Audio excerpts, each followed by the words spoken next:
sun dhaabbata yeroo tokko achumatti deemnu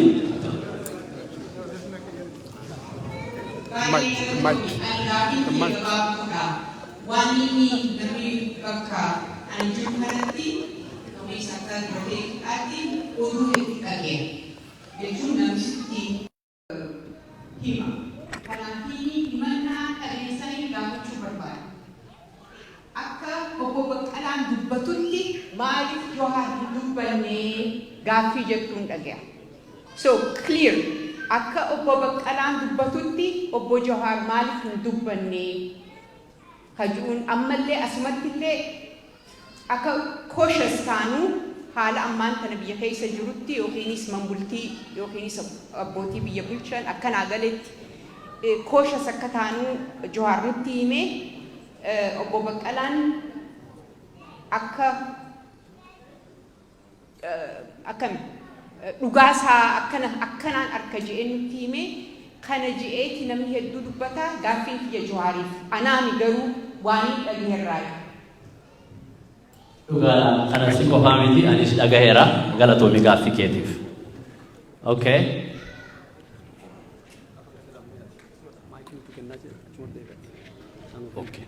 haa ta'u ammas abbuma kallachaatiin kenna daqiiqaa ammas daqiiqaa akkuma addee jannat gootee daqiiqaa nu gabaabsaa.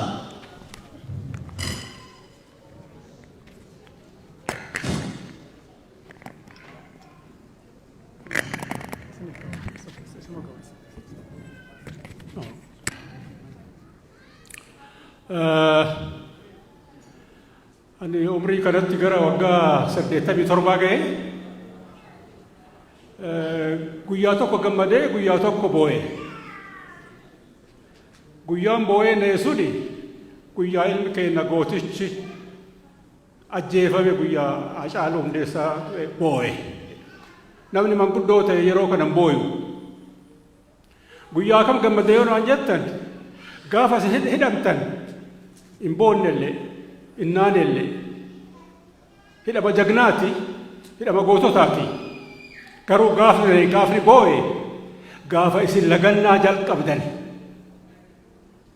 lagannaa sani gaafa dhiiftan gammade gaafa san kolfe wanni irra goonu martuu wanni irra dubbannu martuu wanni amma godhamu martuu borseenaa ta'a dhaloonni boruus akka seenatti kataba waan mishallee haa ta'u waan badallee haa ta'u garuu amma gaafiin kiyya sirraa sini jalqaba maal jetti manguddoo yoo maayitti eenyu du'a haa himu ka qabre eenyu ragaa haa bayu ka arge gara gaafii kiyya seena tokko maa hidhamtan maal balleessanii hidhamtan miidiyaan kijibaa waa hedduu nutti marii waa hedduu dhageenne mee balleessan keessan maali lammaffaa akkamiin hidhamtan akkamiin hiikamtan eenyutu isin hiike firdi beetii isin hiike moo yookiin daddachi abbaa halangaattu lakki maasrajaan qabu jedhe moo pirezidaantii biyyaatu isin hiike moo Mucaan ministeera duraanuu ana filmaata nan gufachiise fide arra filmaata kiyya argadhe aangoo qabadhe jedhe isin gadi dhiisemu warra waa ta'u manguddoo Oromoo ka abbootii gadaa ka hawwata kadhaa isaaniitii fi warra watasarsiin hiikamtammoo mee waan hiikamtanii nutti hima takka lammaffaa yookaan immoo lakki sii hoognu atillee nu hooge jettanii baatamoo dhuguma maaliin baatan kana nu ibsa. Sadaffaa balisikiyan gaafii gadhiis nurukkaamsina jara kana lamuun arganu hin gaafadha waan uummata tolu jira waan uummanni beeku jira ufumaa waan yaadda bichaan dubbatina kanaafiyyuu gaafiin kiyya gaafidhaa jirtan ka si wajjin dhaabate ka qaaman dhaabate ka qabeenyaan dhaabate ka bishaan isin obaase esoo dubbisin maa gara biyya alaa dhuftan hin dhooggatamtammoo isin dhooggammoo maa alan bayina ummata san baan gaafatina maan dubbisina isin dhooggani oo maal taatan sadaffaa namni si waliin hidhame ka si waliin hiikame yoo bahee biyya kaaba keessa deemeetiniin faanaan deemee faannoo gurmeessu yoo qindeessu isin ummata keessa maa bahuu dadhabdan Oromoo maa arguu dadhabdan maa laaluu dadhabdan gara boodatti bulisa kiyyanaa dhiisme osoo mootummaan kuni kafaa'oo afeereetinii waliin haasofan isiniin jedhe waamichisaa san fudhattu isin yoo ka fudhatan taate ijjannoon keessan ka waboo qabdan maal ta'a waboon gaafa san ittisa waraana biyyaa tayamoo humna addaa akka Oromiyaa tayamoo poolisii tayamoo yookiin akkuma waraana dargii faca'eetinii kararra taa'ee akka kadhatu ta'a kanallee deebisaa nuu kenna gara boodatti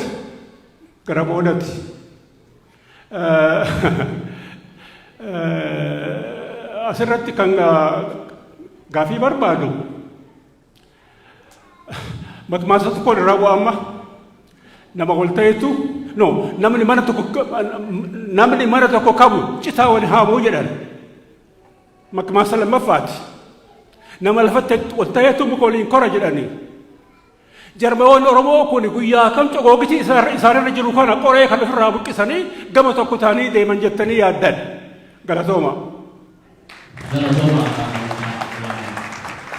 Amma egaa kanamoonni seera qabsiisu seerri amma isaanii abbaa keenyadha wal baay'eetu kurtii kanas tajaajilanii umurii kanas isaanii galatooma jennaani mee the blue shirt nama blue yeah right here.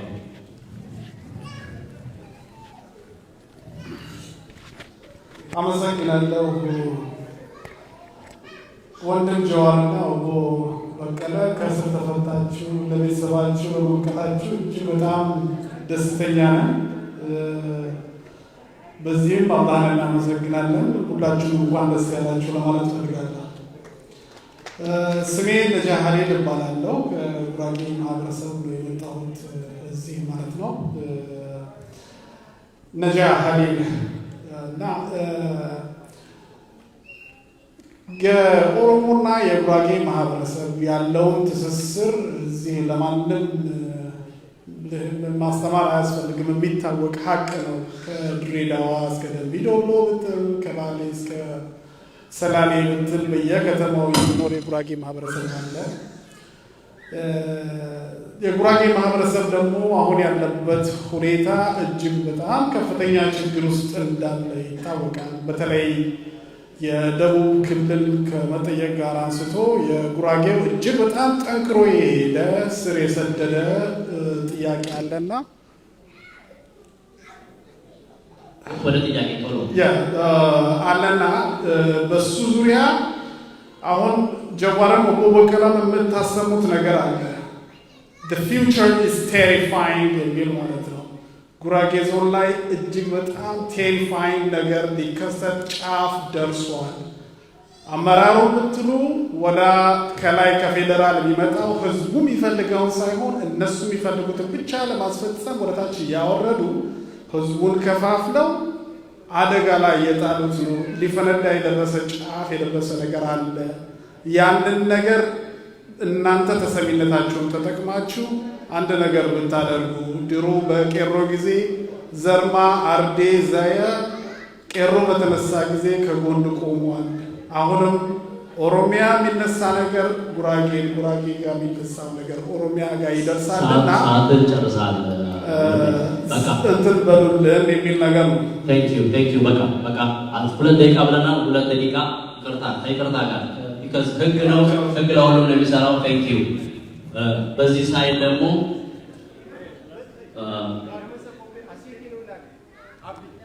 ጫሪ ላይ እንዴሱ ይባላል። እንዴሱ ታና ኦኬ ኖ ማለት እቺ ዳክቴራ wait no jaran we are going by road, okay? Asi namasani gabate then this way. Okay, kuno tiko paleso yes. Is that him? Is that you? Come on. Is that him? Yes. So, 2 minutes. Tole hedduu galatooma carraa kana waan laattanii fi duraan dursee hundumti obbo Baqqalaa Garbaa fi obbo Jawaar baga nagaan baatan isiniin jedha. Itti aansee gaaffii kootti seenaa. Gaaffiin koo akka naa garaa jirutti gara biyya bushuutti kan dhuftanii filannoo abdattanii jirantti fakkaata. Filannoon kun inni itti aanu kun Oromiyaa keessatti ta'uu dhiisuu hin danda'a. Yoo ta'e immoo Abiyyi waggaa 30 fi PP'n Oromiyaan bushuu taanaanii eenyuyyuu biyya kana bushuu hin danda'u jedhee jira. Kanaatiif ufumaa dadhabduu jechuudha. Lammaffaan immoo actually I gave up on Jawar. Obbo Jawar hedduu si jaalladha. Really waan baay'ee hojjetteetta. Garuu uummata Oromoo dhagaa hin jirtu. Yeroo biraa jalqabee hammas dhuftee jirtutti uummanni Oromoo hundumtuu waan isinitti himu wanta tokkodha. Waa tokkoyyuu dhagaa hin jirtan. Yaada keessanis jijjiiraa hin jirtan. Nuun uummanni Oromoo kan Oromiyaa bilisa baasu kan Oromiyaa abdatee jiru uummanni Oromoo wabooti. Waboo malee eessayyuu geenyuu hin dandeenye. Qawwee malee eessayyuu geenyuu hin dandeenye. Biyyi Itoophiyaa sun yoo Oromiyaan bilisoomte qofa bilisummaa Oromootti aaneetti biyyi sun kan bilisoomuu danda'u. Kanaatiif Oromiyaa bilisoomsina, waboo duukaa dhaabanna, qawwee binna, ni moona. Kanuma duwwaatu nu baasaa wanta jettanii obbo Jawaar afaan mi'aawaatiin uummata keenya lammaffaa yookaan sadaffaa hin dogoggorsiin. Please. Kanaatiif gaaffii isa dhumaa obbo Jawaar kanan gaafadhu maaliif waboo irratti confidence hin qabdu? Why?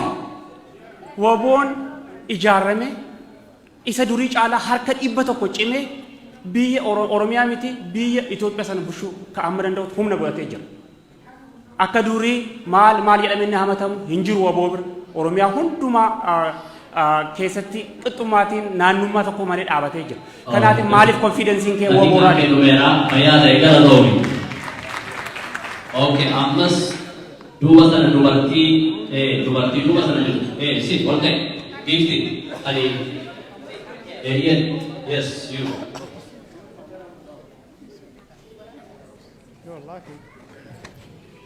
Kana booddee gara deebiitti dhufu achi booddee immoo raamanii qaba.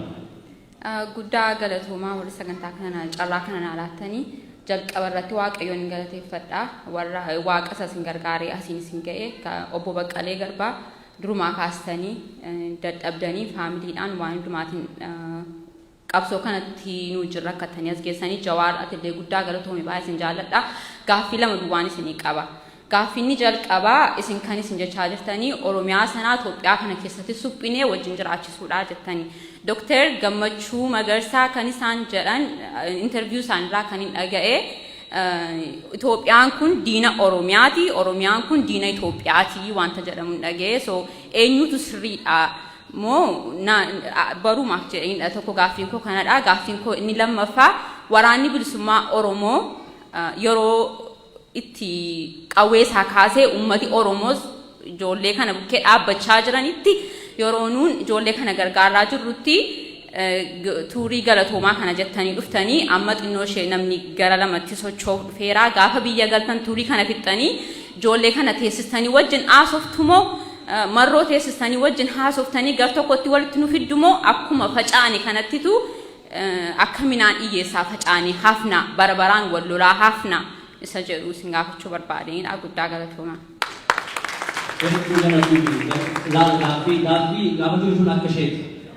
Very precise, to the point.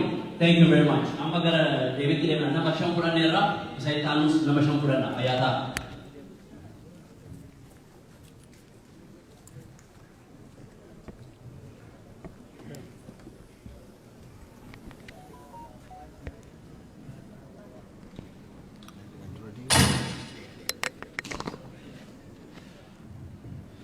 እሺ ማሊፍ ሂደምተኒ የከሚቲን ሙባተኒ ጀደኒ አባን ኬኛ ሲኑ ገፈተኒፉ ኑይ ዋኒ ሂደምኔፍ ቤኑ ጋፈ ካዴ አጫሉ ተጀፈሜ ቦይቸ ደደ ኩን ዋማ ዱጋዳ ገልገለ ደገኘ ወሊ ብልብሌ አከም ጎነ ጀነ ገነመ ቦይቸ ደምና ሬፈሳ በከ maatiin isaa murteetti geggeessina ka jedhuudhaan manaa baane garuu wanti tokko nutti dhaga'amu waa inni Hacaaluun nama tokko miti amma du'e akkuma nama dhaqanii waa gatanii ammoo dhaqanii akka gatamu hin barbaanne kabaja Oromootu achi keessa jira eenyummaa Oromootu achi keessa jira bakka inni itti ulfina argatee itti weellisee deeggartoota qabu handhuura biyya isaatii irraa fuudhanii akkuma nama gatii hin qabne tokkotti amma du'e amma fuudhanii yeroo dhaqanii gatan nutti dhaga'ama akkamitti hin gatama wannoon isaa yoo addan baane seerumaan illee hakiimiin illee ilaalee waan isaa yoo hin qoranne akkamitti hin gatama dhalli namaa Oromootu gatame jechuudha isa jedhu nutti dhaga'aman kanaaf bakka tokko taa'ee reeffi isaa kabajaa Oromoonni ba'aa jiru inni kaabaa kibba jiru dhufee handhuura biyya isaatiitti nagaatti dhaamee boo'ee gaddasaa ibsatee isa booddee koreen dhaabbatee sirnaan bakka maatiin isaa geggeessetti haa geggeeffamu reeffi isaa haa boqotuu kan jedhu ture. Osoo nuyi waa'ee kanaa gungumaa jiru dargaggoonni iyyuu karaa kutanii hin darbu jedhanii deebisnee finnee galma aadaa Oromootti gaafa finnee achi ture guyyaa tokko lama bulee geggeessaan haa raawwatuuf jennee achi bira jirru poolisiin dhufee fudhanna reeffaa nuyi jedhan. Maaliif fudhatu jennaan dubbii nutti hin baay'isinaa hin fudhannaa jedhani waan baay'eetu ture isa kana keessa deemuun barbaachisaa miti hin fudhannaa jaallattanis jibbitanis hin jedhan kanaaf mootummaa wajjin lolannan dhumaa gochuu hin dandeenye fudhatanii deeman egaa immoo galla nuti egaa reeffa fuutanii deemtanii egaa geggeessuu hin dandeenye bakka itti geessitanii egaa nutti hin himne nummoo gallagaa jennee konkolaataa keenya seennee gaafa deemuuf kaanu asuma turaanuu hin jedhan turaanuu hin jedhanii hiikkadhaanuu hin jedhanii eegdota keenya hiikkachiisanii moobaayilii nurraa fudhatanii waan hundumaa meeshaan nurraa fuudhanii qabattoo keenya nurraa yaasanii mana hidhaatti nu naqan kanu gaafa ba'uu immoo eega gaafa dhannee achitti mana sana eega mana hidhaa seenneeti guyyaa tokko namni waa'ee tokko nun gaafadhe anaan gaaf tokko illee waamanii na gaafataniiru Jawaariin immoo maqaa masaa hin gaafanne akkasumatti maqaa isaa waan beekaniif Jawaar Mahammad jedhanii barreessan malee gaaffii tokko iyyuu hin gaafanne gaaffii tokko waa biraa dhiisaati akkasumatti hin teenye waggaa tokkoof ji'a jaha teenye jaarsoliin gaaf tokko ganama dhufanii kun har'a jalqabdanii mootummaa murteesseeraa ba'uuf deemtuu isin baafna jedheera isin hiikna jedheera mootummaan jedhan mootummaa maaliif isin dhamaasaree eega nu hiikuu barbaade xalaa barreesse mana murteetti ergee manni murteessuni hiiki jedhee mana sirreessaatti barreessuu duwwaadha isinii maa dadhabdanii maaliif isin dadhabsiisa mootummaan jenneen dhaqaatti maa jennaan dhufnee jedhan waan nutti himtan hin qabdanii waan haasofnu hin qabnu dubbiin dhumaadha nu hiikuu barbaade miti amma garaa isaatii nu hiikuu barbaade miti gadhiisaa jedhee mana sirreessaatti barreessuu malee isiniin dadhabsiisuun irra hin turre jenneen jaarsoliidha kana jedhanii jaarsoliiyyuu lollee jennaan jaarsoliin naqanii waan isaan jedhanis dudubbatanis baay'ee quban qabnu achi gara ji'a tokko yoo nu tursanii galgalma tokko dhufanii kottaa ba'anuu hin jedhan gaafa baay'eedhaan bakka itti gallu iyyuu hin qabnu nuyi mana itti gallu iyyuu hin qabnu anis mana hin qabu innis mana hin qabu Hamzaanis hin qabnu mana itti gallu iyyuu hin qabnu nuti lafumatti gallu manallee kireeffannaa moonuu obsaa kaa guyyaa akkasii baatu jettanii nutti hin himne jennaan hin ta'u amma deemtu jedhan hin deemnu hin baanu Hin baatu maleedha. Waan ajaa'ibaati dhugaa isinitti himna. Hin baatu har'uma baatu malee asin bultan. Eeshi eessa bullaa asii baane? Moo nama mana qabu miti. Jennaan hin baatu yoo hoteela ta'e hoteela baasin bulchina malee asin bullu. Hin baatu malee. Akka kanaatiin halkaniin dirqamaan wantooma kenna jala galanii poolisiin guguddaan mas gaggabu kun akkumatti lafaa ol nu fuudhanii nu rarraasanii nu fuudhanii ba'an. Dhaganii yoo konkolaataa keessa nu ka'an isa dhugaa isinitti dubbanna.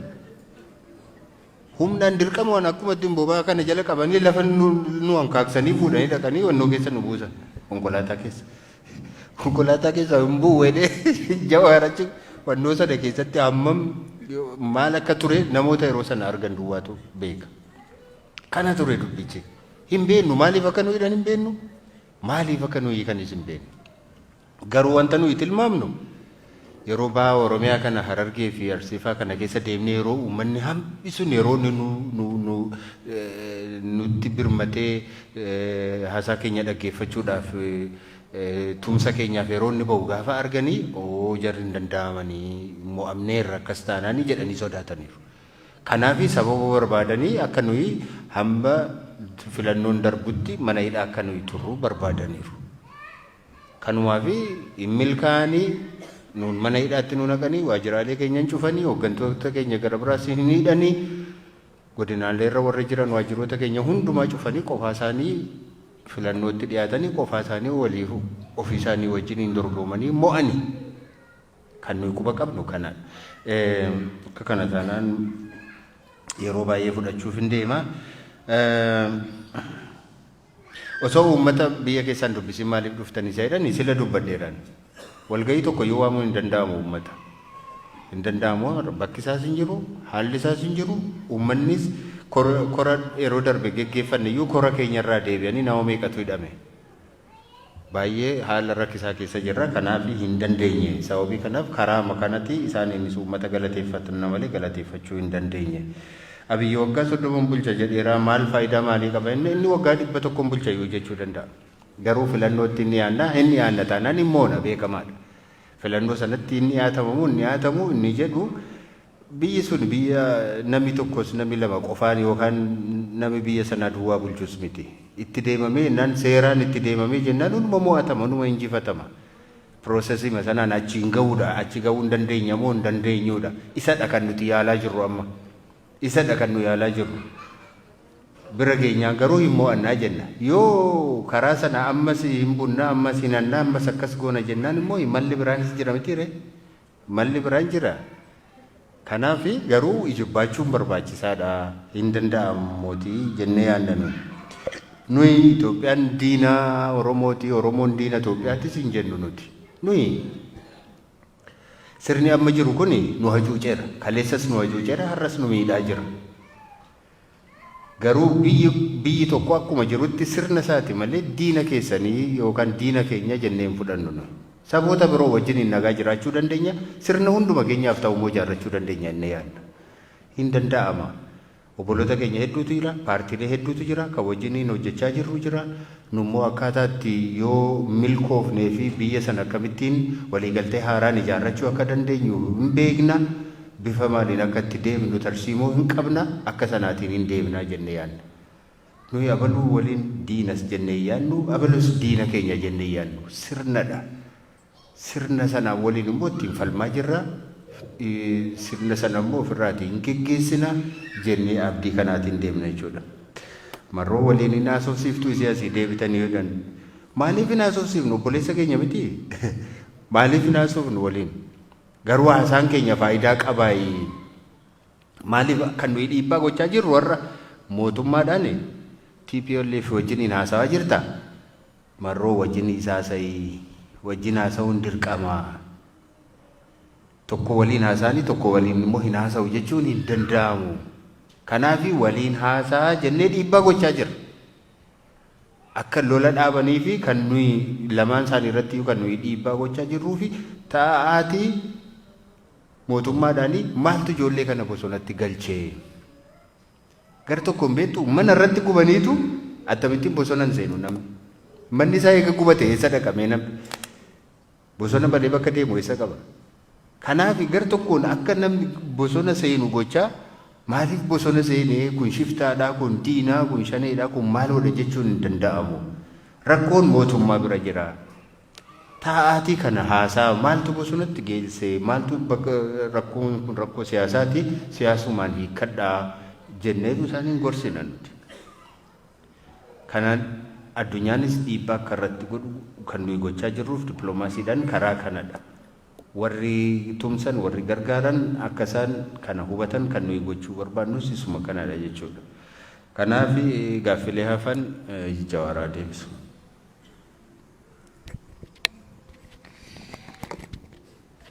Gaafii Jaanet gaafatte akka obbo Baqqalaatti maal naasofne jettu hidhaan guutii nama gooti beekta. Mana hidhaatti an dulloome inni immoo dardaree dhufe. Mana sida ni sodaatan an jedhe yeroo hunda inni yoon du'es jannatan seenedha ani immoo yoon du'e azaaban seenedha waan yoon jedhuufi xiqqoo jijjiirti jechuudha. Waanuma tokko haasayaa jirra akkuma adda addaatti dhiyeessaa jirra. Ejjennoo paartii keenyaatti kan calaqqisiisaa jirru. Sagalee maa gallaafatte kan jettaniifi it's for a cause. Biyyi nuti biraa hidhamneef nuti baane jarana takka miti. I'm not going to lie to you. I do not want to add fuel to the fire. Itoophiyaan biraa hidhame ibiddi gamasii bosonarraa itti dhufaa ture.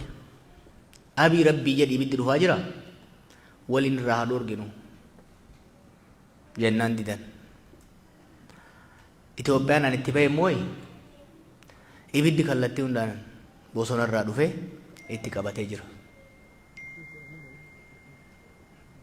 Yeroo dheeraaf kan hin callisee fi where should we fit in? Rakkoo kana akkam haa goonu? Ulfina sagalee kiyya, ulfina paartii keenya ni beeynanu. Kanaaf maal yoo goone rakkoo uummata keenya ragahaa jiru kana akka dhuunfattis akka paartiittis maal godhuu qaba ka jedhu sirrumatti itti yaadne nu. Anis akka dhuunfatti hoggansa biraa wajjinis mari'anne. Kanaaf uummanni keenya sabaaf sablammoonni sunis rakkoo hamaa itti as keessa jiraniif daran itti hammaataa deemu jira keessaa bahuudhaaf lolli kun dhaabbatuu qaba. Ibiddi kallattii maraan itti qabateera jenneera. Gaafa nu bahu hennu san at least gagama Tigraay dhaamsuu eegalanii turan. Abdii xiqqoo qabaannee turre. Garuu immoo gara kaan immoo belbelchaa deeman. Nuyi kan jenne ibiddi gama maraan waan qabateef gara tokkoon dhaamsitee gama biraa dhiisuu hin dandeessu. Ibidda gama maraa dhaamsii kanarratti shoora keenya taphachuu barbaanna. Saba keenyaafis biyya saniifis kan fayyadu kana jenneet kanaan nu jechuudha. Maaf hidhamtan ka jedhu piroosesa isaa akkaataa itti hidhamne inni ibsee jira. Garuu this is part of a larger question. Waan waggoota lamaan dabre kana taane maaliif taane ka jedhu of gaafachuun barbaachisaadha. Hacaaluun maaliif ajjeefame? Namni keenya maaliif dhume? Dargaggeessi maal bolosana seene? Lolli Tigraay wajjin maa eegale? Ibiddi biyyattii guutuutti maaliif qabate? Keenya isolate goonee ilaaluu hin dandeenyu. Overall waggaa horaan irraa haalli ture osoo wayi waannu baaburri hadiida irraa bahe. Erga baaburri hadiida irraa bahe tokko hin caba, tokko hin du'a. Qabeenyi hin barbadaa'u. Holistic picture biyya sanii qabaachuu barbaachisa. Rakkoon biyya sanii hedduu wal xaxaa dhufee jira. Kanaaf hidhamuun keenyas dogongoroota hojjetaman san keessatti laalamuu qaba. Uummata biyyaa osoo dubbisitiin maa dhuftan ka jedhu dhugaa gaafii sirriiti. Irra deemnee osoo galateeffannee ni gammanna. Sunni haalli sun hin danda'amne. Garuu ummata keenya beegirra haga cinaaqsanirraa haga kamisetti dhufee nu laalee jira. Ji'a lama guutuu waan qabu qabatee ji'a lamaa miti as dhufnutti guyyarraa namni keenya dhufee rakkoo isaa nutti himata. Kanu falmusin falmaa kanu galateeffatuun galateeffataa hubannaa saba keenyaa yaaddoo saba keenyaa hamma tokko akkuma isin nutti himtan kan nutti beera uummanni keenya. Kanaafillee uummata gunkumaa irraa cufannee osoo hin ta'in uummata dhaggeeffannee dhufne. Osoo mootummaan ni mari'anne jedhee qophiidha. Qophiis qabnaa qophaa'aas jirra. Mootummaan gara mariitti seenuun dirqama. Ofis baraaruu biyyas baraaruu yoo barbaade dirqama. Ala Itoophiyaan suni biitti suni amma booda waa lama hin dandeessu sirriitti dhima. Sirna abbaa irree gateetti ittiin baadhattu hin qabdu lola itti fufsiisuu hin dandeettu. This is almost law of physics amma biisanitti. Economy has collapsed. Economy collapse godhee waan jiruuf godha. Keessa isin kaalaa ganaa waan biraa jettan. Keessa hin dho'a. Maaliifi? It's a consumer state ta'ee jira. Under Mallas, it was at least a developmental state, corrupt developmental state turte. Right now, production hin qabdu is a consumer state that's consuming itself. Mootummaan gara mariitti dhufee lola dhaabuu baannaan baasiinsaa dabalaa deema, galiinsaa dhaabbataa deema, dhoowwunsaan oolamu. Gara mariitti seenuun inuma dhidhiitatti malee gara mariitti seenuun dirqama. Dirqama jechuudha. One way or another inuma seenu. Kanaaf qophaa'uu barbaachisa. Ejjannoon nuti qabnu maali? Sirriitti yoo nu dhaggeeffattan. Itti mari'annee itti qopheessinee deemaa jirra bara. Ela. The war politics is over, sirriitti dhimma. Politics of war is ending. Politics of peace is coming. Waggoota lamaan sadeen dabre kana keessatti sagaleen Oromoo politics of war keessatti illee absent ture. Politics of peace keessatti illee sagalee Oromoo hambisuudhaaf yaalamaa jira. Kana diidaa jirra jechuudha. We deserve, we demand a seat at the table. Kana gochuudhaaf kan socho'aa jirru. In a nutshell. Gara humnoota hidhatan wajjin protookoolii bataasaa qaba. Akka amma isin yaaddan kanatti sadarkaa lolli biyya sanii gaheetti jaarsummaa abbaa gadaatiin Baqqalaaf Jawaariin jeeluu fi ibsaatiin wani ta'u hin jiru. Amma internationalized ta'ee jira conflictiin Itoophiyaa keessaa. Is no longer domestic. Is international. Why? Humnoonni alaas baay'ee keessa seenanii jiranii. Conflict illeen local conflict irraa guddatee full-fledged civil war ta'ee jira. Kana immoo furuudhaaf akkaataa seera qaba. Sirna qaba, principle jira kan ittiin hordofamuu qabu. Third party waliin filatu, venue waliin filatu, steppiidha qaba, truce irraa akkuma amma Tigraayitti argaa jirtan miti. Tigraayitti truce, temporary humanitarian truce, some booda ceasefire, some booda political negotiation jedhamaa deema. Maaltu barbaachisaa? Simultaneous and multi-track process waan jedhamu barbaachisa. Kunis maali? Mootummaan humnoota isaa waliin walolaa jiran kana wajjin adda addatti marii eegala. Akkuma humna TPLF wajjin eegaleen waraana bilisummaa Oromoo wajjis, warra Gambeellaa wajjinis, warra Beenishaangul wajjinis simultaneous but multi-track. Keessatti immoo kan godhamu nus kan godhamu hin jiraata jechuudha. Dhuma irratti yoo biyyi kun kan milkaa'u taate waggaa tokko lama booda sadii booda traakiin adda addaa kun dhufee walitti dhufa. It has become so complicated. Waan laafaa as ga'uu hin qabnetu yeroo ammatti baay'ee xaxamaadha. Dafanii amma lola kan dhaabuu baannaan immoo bara dhufu kanarra caalaa xaxama. Domestic warri biyya keessaa wal lolus lakkoofsi isaa dabalaa deema. Ispoonsarri alaas dabalaa deema. Bakkuma qabatanii gadhiisan illee rakkisuuf deema beektu. Kanaaf protookoolii hordofantu jira. San irratti hawaasa addunyaatti haasayaa jirranu. Ibidda gama tokkoon dhaamsitee gara biraatiin deema. Oromoo waan taaneef waraanni bilisummaa Oromoo buleeyyan keenya waan ta'eef miti. It's a matter of practicality. Tigraayitti lola dhaabanii Oromiyaatti lola deemsisuun hin danda'amu. In dhaabatu lolli akkasitti bifa saniin. Kanaaf kan push godhaa jirru ከጉራቤ ማህበረሰብ የተነሳው ጥያቄ የክልልነት ጥያቄ ልጅትመት ጥያቄ መሆኑን ፓርቲያችን ያምናል። ነገር ግን አሁን እየተካሄደ ያለው መንግስትም ለመብት ተሟጋቾችን በከፍተኛ ጥንቃቄ መሄድ አለባችሁ። የሀገሪቷ ሁኔታ በጣም ኤክስፕሎሲቭ ከመሆኑ የተነሳ ድሮ የህዝብ ጥያቄ ቨርቲካል ነበረ፣ በመንግስትና በህዝብ መካከል ነበረ። ከደርግ ምናልባትም ከኢህአዴግ ጀምሮ ገዢዎች እየተካኑ የመጡበት ነገር አለ። ህዝባዊ ጫና ሲመጣባቸው ቨርቲካል የሆነ ጫና ሲመጣባቸው ሆሪዞንታል ኮንፍሊክት ይቀሰቅሳሉ። ይሄ ከፍተኛ አደጋ ሊያመጣ ይችላል። ስለዚህ መንግስትም ከዚህ በፊት ሲያደርግ እንደነበረው የክልል ጥያቄ ለማፈንም ሆነ ህዝብ የማይፈልገው መንገድ ለማያስኬድ መቻኮል የለበትም። በተረጋጋ ሁኔታ ህዝብን በሚያሳምን ሁኔታ መሄድ አለበት። ታጋዮችም ሀገሪቷ፣ ክልላችሁ፣ ህዝባችሁ ያለበትን ነባራዊ ውስብስብና አደገኛ ሁኔታ በመረዳት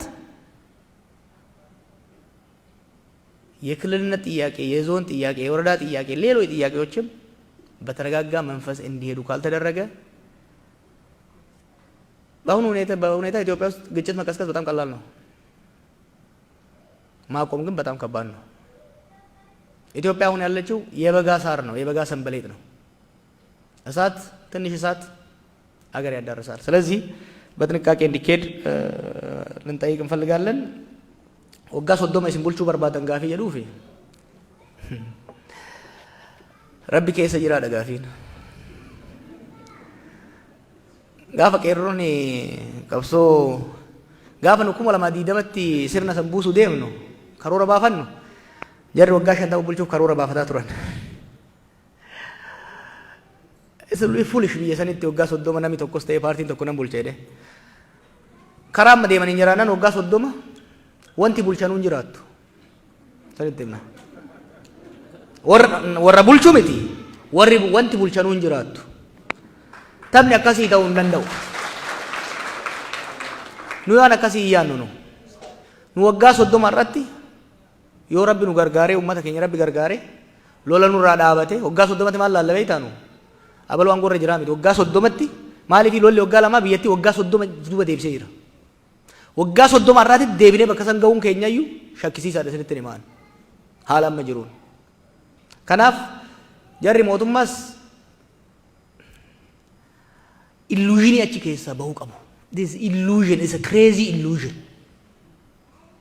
Haalli qabatamaan biyyi sun keessa jiru waan hawwii akkasiitiif nama fiduu miti.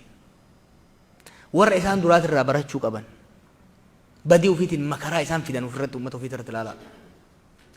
Keenyas kanarraa of baratanii deebi'uu qabu. Jawaar uummata Oromoo dhagaye ka jetteefi nan dhagayaa bar. Sis nan dhagaya, kaffallaa keetis jiru nan dhagaya, ofiis nan dhagaya. Garuu waan si gammachiisu sitti ni himuun.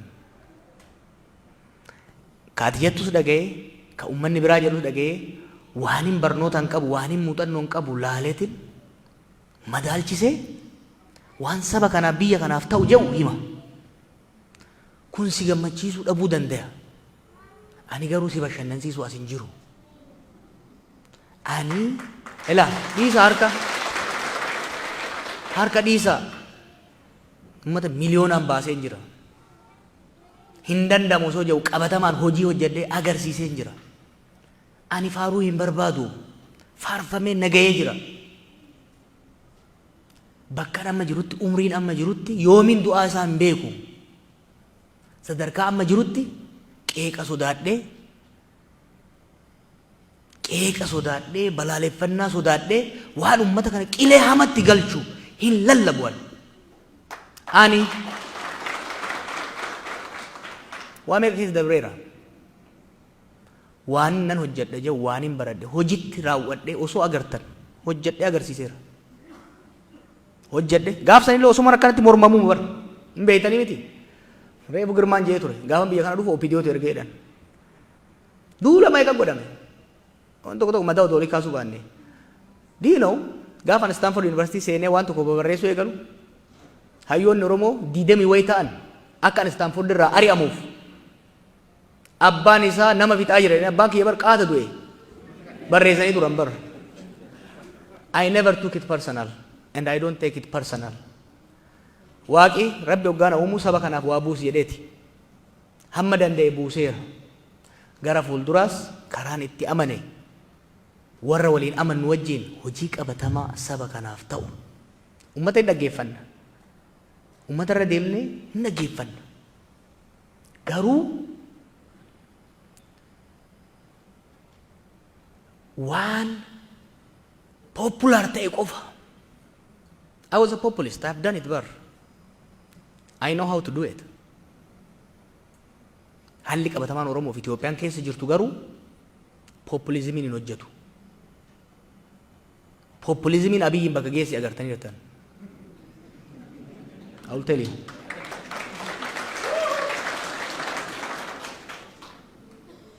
Amma kan barbaachisu nutti himu, it requires honest, serious conversation.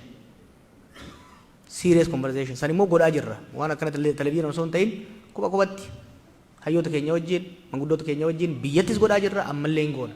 Haala qabatamaa jirru keessa jiru laallee biyya ceesisuudhaaf kan itti deemu ta'a jechuudha. Waa'ee walabummaa Oromiyaa irratti yeroo tokko tokko waanuma hogganni birallee hin jedhin jettu bara. Hogganni Oromoo Oromiyaa hin foottoisinaa Itoophiyaa hin diigna jedhu hin jiru. Waan saba keenyatti diina guuruu hin dubbatin Rabbi jedhaati.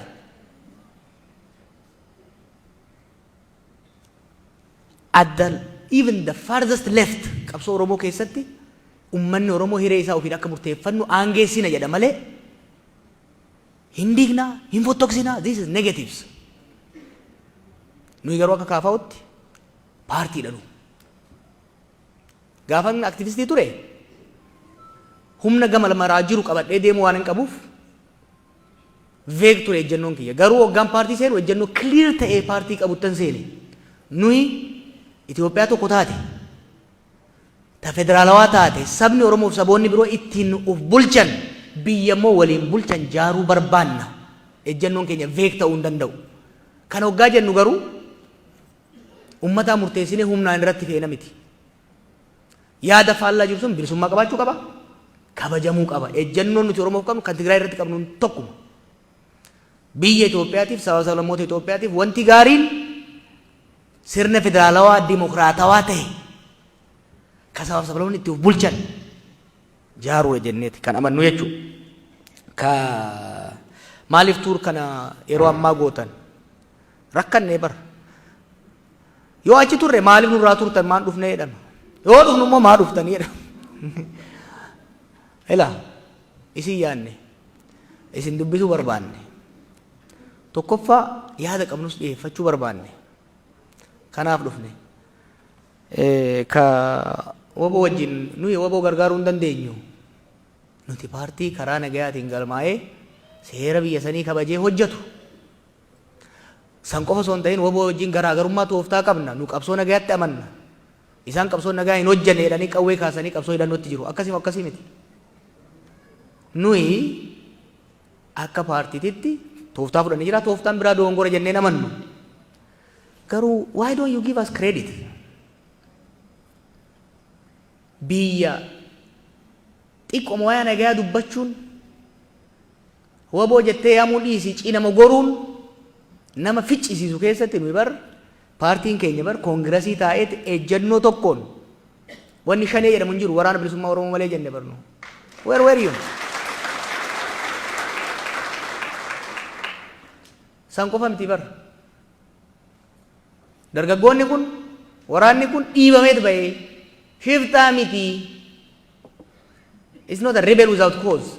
It is a rebel with just cause. The government must sit down and negotiate jenne. Finfinnee teenye diaspora teenye mi bar. Finfinnee 4 kilo cinaa teenye dubbanne bar kana. We know what we're doing. Garuu warri waboo deeggarreettan akka ijoollee san hin miinetti of eeggannoo godhaa. Because we know what's going on. Hin qoqqoodinaa ijoollee isinitti himna. Walitti hin naqinaa. Leave them alone.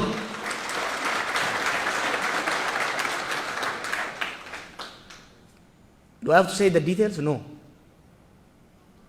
Waan hojjetamu ala kanatti eega dhufne waan agarre baay'ee jira. Waan nama qoqqoodu. Waan nama lubbuu fi kennee jiru gartuutti qoqqoodee wal ficcisiisuudhaaf shira mun beeyna bara. Ta'a keessaa kana. Nu miti kan ijoollee san miidhaa jiru. Nuyi hamma humna keenyatti hojjechaa jirra. Namni hojjetu waliin lolu kataa'ee odeessuuf nama walitti naqa. Isinitti hima.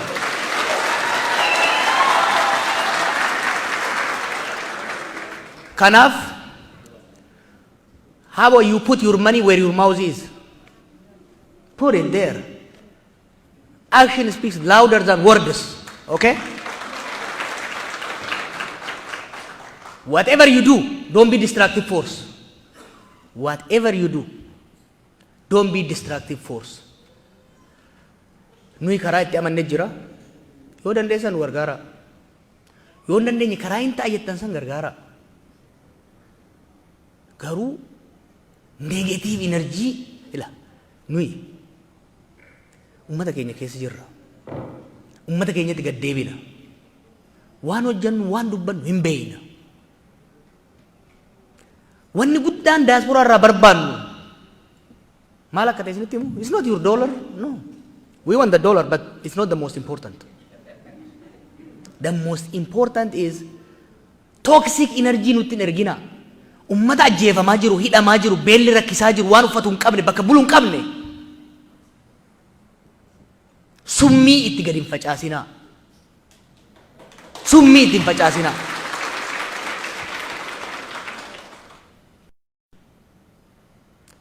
Show your love for Oromumma. Show your love for your brother and sister. Show solidarity. Kan wan jedhaa galatooma. Galatooma jawaa ayyaatan. Egaa akkuma beekamu yeroo keenya officially over but galanii hoteela kana yeroo hundaa yeroo keenyanii amma nama sadii caalaa dandeenye maaliif sadii deemee asii deema wanti gaaffii sadii gaafana gaaffii sadan kana duni namoota harka baasanitti kenna. Okay. The red one right here. This one here? It's okay. It's okay. This right here? Yeah. With you. I am good. Thank you. Okay.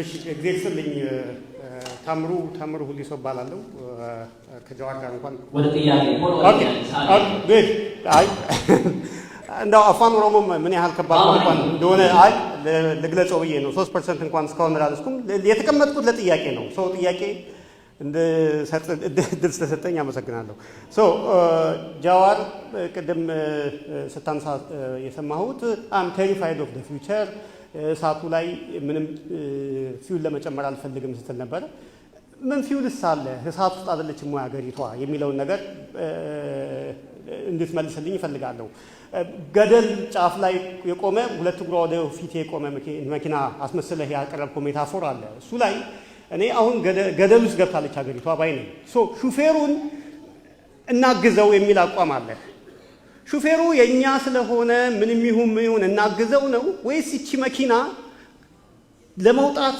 ሹፌሩን ማትፈልግ መኪና አለች ለኔ ስለዚህ ዓለም አቀፍ ማህበረሰቡም እንዲምታታ እንዲሳሳት አላደረክም ወይ እንዲያግዘን እኔው እቺ መኪና ከገደል የሚያወጣት ሁሉም የተባበረበት የሽግግር መንግስት ሂደት ነው አሁን ላይ እና ይሄንን አንድ ጥያቄ ብለህ ልትመልስልኝ ፈልጋለሁ ሁለተኛው የትግራይን ጉዳይ በወንጀሉ ልክ ያላቀረብከው ይመስለኛል የዚህ ትግራይ ላይ የተካሄደውን ይሄ ጦርነቱን ተከትሎ የተካሄደውን ጭፍጨፋ በለው ምንም በለው ወንጀሉን በሚመጥን ልክ ለምን እንዲቀርብ አልፈለክም ለምንድን ነው የስትራቴጂው ዋሽቶ ማስታረቅ የሚል የአዲስ ጃዋር ይዞት የመጣው የቄስነት ወይ ደግሞ የሼህነት መንገድ ነው ዋሽቶ ማስታረቅ የሚባል ወይስ ደግሞ እውነቱ የገባ እዚህ ድረስ ብቻ ነው ይሄንን ሁለት ጥያቄዎች እንትላለሁ ሶስተኛ በሄረናል ተናገርኩ ምን ያህል እኔ አዲስ አበባ ልጅ ነኝ አዲስ አበባ ተወልጄ ነው ያደግኩት መርካቶ አካባቢ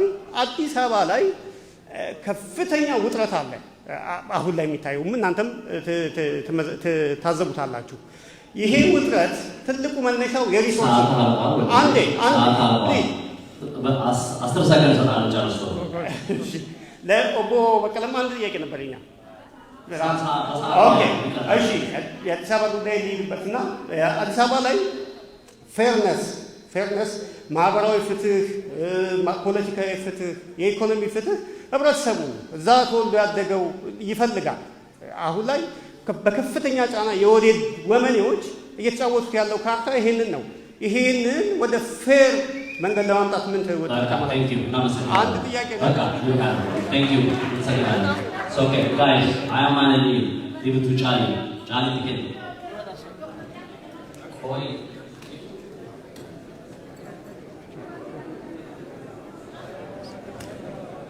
Galatooma carraa kana argachuu kootti sila abbaa biyyaatu mana isaa keessatti sagantaa akka qabutti gaaffiif deebii godha. Itoophiyaan asuma irratti eegadha jechuudha. Kaayyoon Oromiyaan du'aa jiru sabni Oromoo biyya isaa kan inni gochuuf qabsoo gochaa jiru biyya Oromiyaa gadi ijaarrachuuf. Kan nu ajjeesaa jirus kan nu galaafachaa jirus akka lammii lammataatti saba keenya kan nu ilaalaa jirus ammas Itoophiyaadha. Itoophiyaan kun jiraatu osoo jirru Kiristinnaa kaasaa jirti. Uummata Oromoo lafa keenyaaf qabeenya keenya irratti nuti taphachaa jirti. Kanaaf asuma teenyees waa baay'ee taajjabne, waa baay'ee argine. Akka isheen nurratti olaantummaa argisiiste Amaariffaanii jechuudha. Dhaggeeffadha. Ani son Amaariffaa osoo ta'e kabaja guddaa olaantummaa guddaa saba kanaaf laatama jechuudha. Garbummaan kanarraa eegala. Kanaaf furmaanni kana ta'uu danda'u kan deebisuu danda'u karaa nagaa keessa miti arras karaa ndoos dubbadheera waraana bilisummaa Oromoo maallaqa keessa funaannataniitu galatoomaa tuuriis argineerra sabni keenya keessumaa Wallagga irratti Gujii irrattis argaa jira haati keenya bu'aa jirti sabni keenya du'aa jira galaatafamaa jira kan ammoo obbo Baqqalaa Raagaadhaan rabbi isaa eebbisu jiraadhu akka ilma tokkootti haadha keetu abbaa kee waan isaan salphatan argaa jirtaati jechuudha.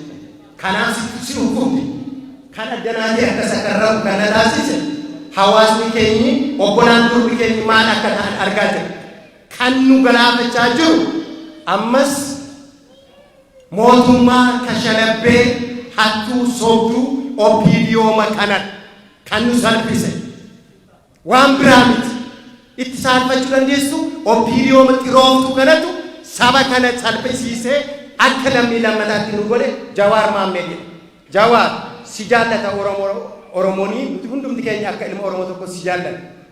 Garuu warri sin hukumas naa obsaa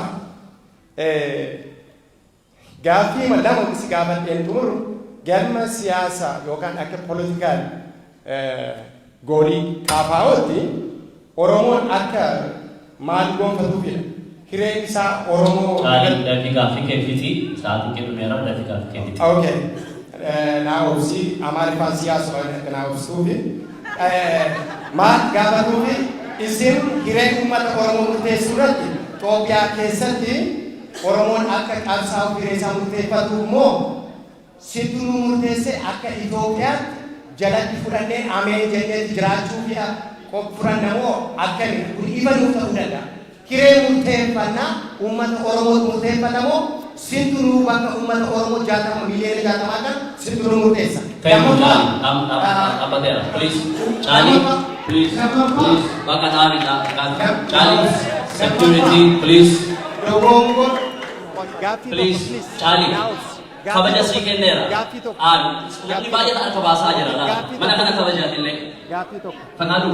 Take the mic away. Please, security help us. Gaaffii tokko. Please. Gaaffii tokko. Sabat. Okay.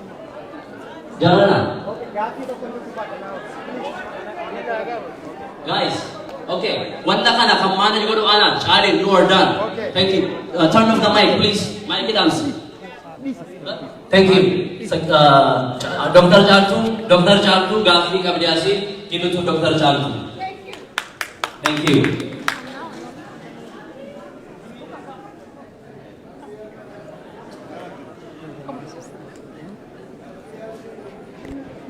After Dr. Jaltu, one more question from a lady over here, the lady in the green. Yeah. Duraan dursee waaqa yeroo kana iddoo kanatti nu duraan dursee waaqayyoo iddoo kanatti walitti nu qabee fi galanaa ta'uu keessumaa obbo Baqqalaaf Jawaar Mohammed ijaan sin arguu keenyaaf galanni waaqaa ta'u. Otuu gaaffii koo inni dhiyeessin dura intala qeerroo kanaa akka isheen yaada ishee dhiyeessachuu laadhaa fi maayikii ishee boodaan koomon hin dhufa. Akkam jirtu maqaan koo Rukaadha. Durata Oya DC. So my name is Ruka. I promise I'll keep this short, guys. My name is Ruka, and I'm the president of the Oromo Youth Association here in DC, and I am very honored to be here representing the youth in my community. I would first like to start by thanking you for your plight of your people. It is truly inspiring to see you here today after the numerous obstacles you've encountered while representing your people and standing for your cause. Earlier in your career, you created a prominent media outlet, OMN, which provides the underrepresented and stifled community with a voice. This is one of the many reasons I can say that you are a courageous pioneer in our community and a symbol of unapologetic self-identity. This being said, my question is centered around self-identity. Education is fundamental to be able to conceptualize a prolific vision for our people, and as a scholar for myself, I would like to ask you for a book recommendation that helps you become more grounded in who you are and what you stand for. Thank you. Thank you, Ruka. This is a good segue to my question. As you can see, Oromo women support each other very well. One thing is lacking in Oromo politics is women is not represented well. On your recent party election, I have not seen a single Oromo woman appointed to a leadership position. Why is that?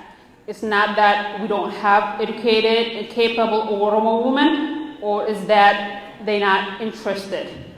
My next question is, Ethiopia is broken beyond what I can describe it, especially in the past 4 years. Abiy and his company destroyed the last remaining social fabric that was holding the country by labeling groups and individuals or population as Shane, junta, and enemy. And this has deepened our wounds and our division. Recently, there is a charter. They are bringing up what you've said 4 years ago, Jawar. They are talking about having a new social contract and building a new Ethiopia. Please conclude. Yes. How could that be possible? Or, like 1992, our artists sing that Ertran bilisomte alabashe abbate, yaninu farfatan. Ammas we are about to witness Tigray bilisomte alabashe abbate jechuuf deemtu. In this journey, Oromo has paid an ultimate price. So now the ball is on your two court. And what is our plan B if this no social contract is not going to go forward? Or are we going to be having another song? Thank you. Thank you. We were supposed to be leaving at 8 o'clock, and now it's 8:30, and then our Ismaili Gabab Devisu, so we have no more questions. Sorry. If we can, we take your questions, send it to me, we'll send it to them. They may answer it on the interview.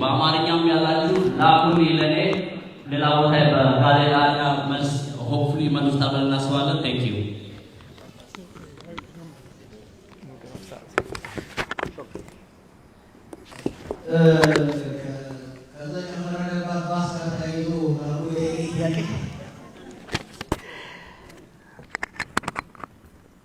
We need to think very carefully.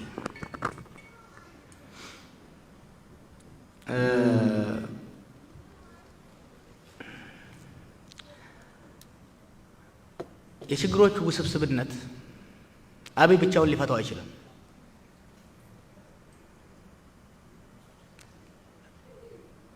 የችግሮቹ ውስብስብነት እንዳው የሚያበዛው ብቻውን ለመፍታት መሞከሩ ነው። የዛሬ 4 ዓመት እድል ነበረው ለማድረግ። አሁን የተዋናዩ ብዛት የውስጥም የውጭውም ተዋናይ ብዛት የማህበራዊ ኢኮኖሚያዊ ሴኩሪቲ ክፍተቶች ስፋት የሁሉም ተሳትፎ ይጠይቃል። የገዢው ፓርቲ ተሳትፎ ደግሞ አሁንም ከፍተኛ ነው። ስለዚህ ገዢው ፓርቲን በማግለል ባሱን ከጫካ እናወጣለን የሚለው የሚያሰራ አይመስለኝም። እኔ ኦነስት ነገር ነው የምነግራችሁ። they have to be forced to be part of the solution. They don't have to be begged. ሲቹዌሽኑ ዴማንድ ያደርጋል። አሁን ምንም ደግሞ አማራጭ የላቸውም። የኢኮኖሚ ኮላፕሱ የተለያዩ ነገሮች የነሱን ተሳትፎ ይጠይቃል። ግን አሁን እንደሚሉት 30 ዓመት እንገዛለን እንደዚህ የኢትዮጵያ ብልጽግና በእነሱ ስር እየመጣ አይደለም። የኢትዮጵያ መከራ ነው የመጣው። The best Abiy can do for Ethiopia is in the war. ሌጋሲ መታወስ ከፈለገ አብይም ብልጽግና በዛ ሀገር ውስጥ እስካሁን ያደረሱትን በደል እስካሁን ያመጡትን ቀውስ የዛን ህዝብ መካስ ከፈለጉ ጦርነት ማቆም ግዴታ ነው። ጦርነት ካቆሙ አትሊስት ሌሎች ችግሮችን ለመፍታት እንችላለን። ካልሆነ ግን ያጥፍቶ ጠፊ ፖለቲካ ነው የሚሆነው። እዛ ላይ ማበረታታት አንፈልግም። የሽግግር መንግስት ሌላው ተያይዞ የሚመጣ ነው። የዛሬ 4 ዓመት ስለ ዲሞክራሲ ነበር የምናወራው። አክቹአሊ የዛሬ 2 ዓመት ስለ ትራንዚሽን ሮድ ማፕ ነበር የምናወራው። አሁን ስለ ትራንዚሽን ሮድ ማፕ ማውራት አልችልም፣ እኔ አልፈልግም። ምክንያቱም ወደ ኋላ ሄደናል። አሁን የፒስ ሮድ ማፕ የሰላም ሮድ ማፕ ነው የሚያስፈልገን። ሀገሪቷን ከገባችበት ብዙ ጦርነቶች አትሊስት ሲዝ ፋየር ከተደረሰ በኋላ ከፒስ ሮድ ማፕ በኋላ የሽግግር ሮድ ማፕ ይመጣል። ግዴታ ነው ወደዛ መግባት። አቮይድ ሊያደርጉት አይችሉም። ተመርጠናልና እንደዚህ ዳዝን ወርክ ታዳዝን ወርክ። ስለዚህ የፒስ ሮድ ማፕ ሊኖራቸው ያ ደግሞ የነሱ ብቻ ሳይሆን የሁላችንም ኮንትሪቢዩሽን ያስፈልጋል። ከዛ ፒስ ሮድ ማፕ ውስጥ የመጀመሪያው መሆን ያለበት በትግራይም በኦሮሚያም ያለውን ጦርነት ሲዝ ፋየር ላይ መድረስ አለባቸው። መልቲ ትራክ ቅድም በኦሮሚያ ስገልጸው ነበረ። መልቲ ትራክ የሆነ ከትግራይ ጋር እየተደረገ ያለው ድርድር ሳይመልቲነስሊ ከኦሮሚያም ጋር ኦሮሚያ ካሉ ኃይሎች ጋርም በኒሻንጉል ካሉት ጋርም ማድረግ ያስፈልጋል። እነኚህ ትራኮች አንድ ላይ ሄደው ሜቢ year 2 years from now አንድ ላይ ይመጡና ናሽናል የሆነ ሮድ ማፕ ራሽናል የሆነ ኔጎሺዬሽን ውስጥ መግባት እንችላለን። ፕሊዝ አሁን ያለው ነገር ቲዮሬቲካል አይደለም። ውጪም ያላችሁ አክቲቪስቶች እንደ ድሮ አትዩት። በጣም ኮምፕሊኬትድ ዌቭ ኦፍ ኮንፍሊክት እየተፈጠረ ነው እዛ ሀገር። የተዋናዮቹ ብዛት ከ2 ዓመቱ ስናይ አሁን በጣም በዝቷል። የዛሬ ዓመት ደግሞ ይሄን ጦርነት ማናቆም ከሆነ የዶሜስቲክ ተዋናዩም የኤክስተርናል ተዋናዩም እየጨመረ ነው የሚሄደው። ተዋናዩ በጨመረ ቁጥር ውስብስብነቱ እየጨመረ መፍትሄ ለማምጣት እያስቸገረ ነው የሚመጣው።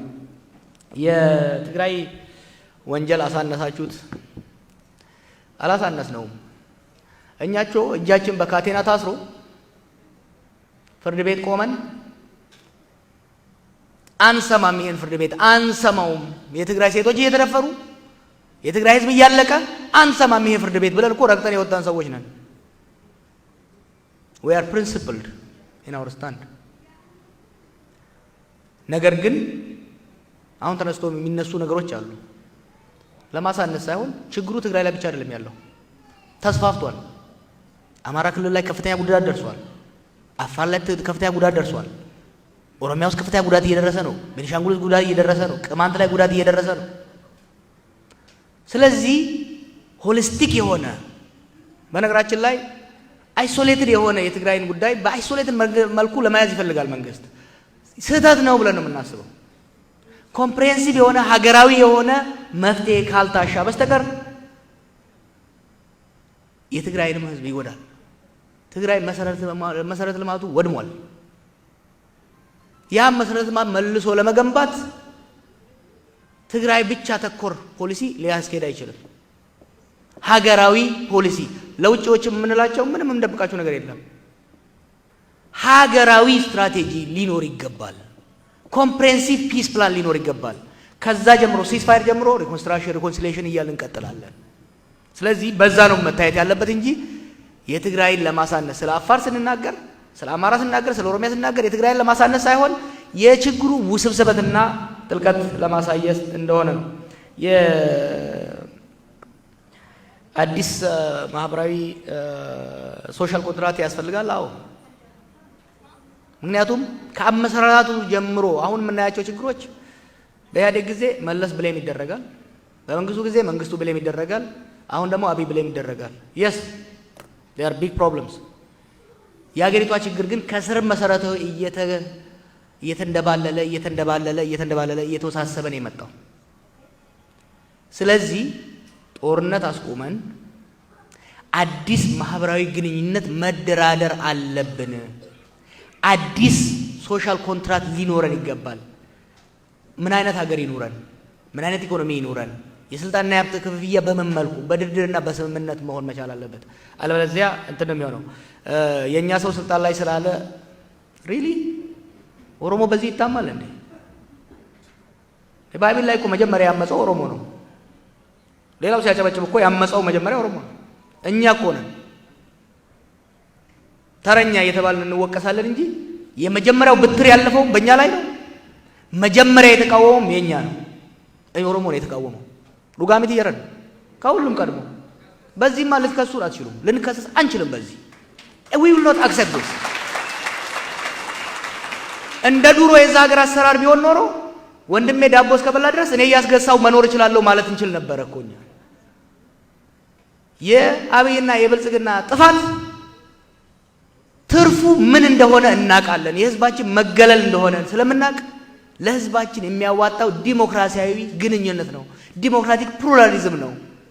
አምባገነን አይደለም፣ የማንም የበላይነት አይደለም ብለን ከሁሉም በፊት የተቃወምን ነን። አሁንም ቢሆን ለሀገር የሚበጀው ለህዝብ የሚበጀው ምንድነው ብለን ነው እንጂ ይሄን ያለ ነው ከሌ ስልጣን ላይ ስላለ የሚለው አይደለም። ያ እኛን አይመለከትም። ኦሮሞ በእንቱ ሙርቴሳ ከየቴፍ ኦሮሞቱ ሙርቴሳ akka hogganaatti garuu oromo kasii ta'u kana jedhe yaada dhiyeessuun immoo ergama kiyyaa jechuudha. Waliin dhayaa deemuun barbaadu nuti. Waliin dhayaa waan itti dhamanne duraa dubbadhee bara. Waliin dhayaa oromo wanni sii fayyadu gama diinagdeetiin, gama siyaasaatiin, gama nageenyaatiin kasii fayyadu tokko lama sadi jennee lafa keenya. Har'as lafa keenya, borus lafa keenya filannollee kanumaan dorgomna, har'allee kanumaan deemna jechuudha. Kanaaf nuti akka paartiitti veeg taanee deemuu hin barbaadnu. We are a political party. We are a political organization. We are a partisan organization. Oromoodhaaf imaammanni diinagdee, imaammanni siyaasaa, imaammanni nageenyaa kanaa jennee lafa keenya. Oromoo yookiin nurraa fudhata. Ka biraa immoo kanaa miti jedha saniin dhiyeeffataa jechuudha.